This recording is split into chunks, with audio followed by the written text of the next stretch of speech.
آپ کو بتائیں गुजरात में पुलिस ने साबिक वजीर आला पंजाब चौधरी परवेज इलाही के घर पर छापा मारा है। पुलिस एहलकार सीढ़ियां लगाकर कुंजारी हाउस में दाखिल हुए। पुलिस की दर्जनों गाड़ियां और सैकड़ों एहलकार ने रिहाइशगाह का हिसार में ले रखा है। इस बारे में तफसीलात जानते हैं, राना ज़ीशान से बताइएगा। जी बिल्कुल, पुलिस ने साबिक वज़ीर आला पंजाब के घर में जो छापा मारा है, पुलिस एहलकार ने सीढ़ियां लगाकर कुंजारी हाउस में दाखिल हुआ है। साबिक वज़ीर आला पंजाब चौधरी परवेज इलाही के कैंप जो है वो ऑफिस में कुंजारी हाउस पर छापा मारा गया है। दर्जनों गाड़ी और भारी नफरी जो है वो कुंजारी हाउस को घेरे में ले लिया है। साबिक वफाकी वजीर जो मुनीस इलाही की रिहाइशगाह को कैंप ऑफिस बनाया गया था।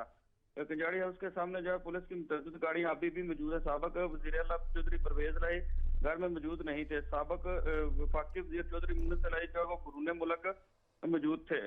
छापे के वक्त परवेज इलाही के घर पर मौजूद नहीं थे, जिस पर जो है मुलाजमीन को जो है वो हिरासत में ले लिया गया है। जी ठीक है, ये भी बताइएगा कि जैसे कि आपने कहा कि वो घर पर नहीं थे और उनके घर को हिसार में ले लिया गया, इससे पहले हमने देखा कि शेख रशीद की लाल हवेली को भी सील किया गया। तो इस हवाले से परवेज इलाही की जानिब से या फिर पीटीआई की जानिब से कोई रिएक्शन सामने आया है? जी बिल्कुल, परवेज इलाही साहब ने कहा कि ये कानून जो है वो अच्छे कंडे जो है वो चला रहे हैं।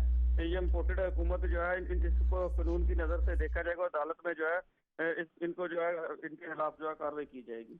जी ठीक है, राना ज़ीशान आप हमें तफसीलन आगाह कर रहे थे, बहुत शुक्रिया आपका।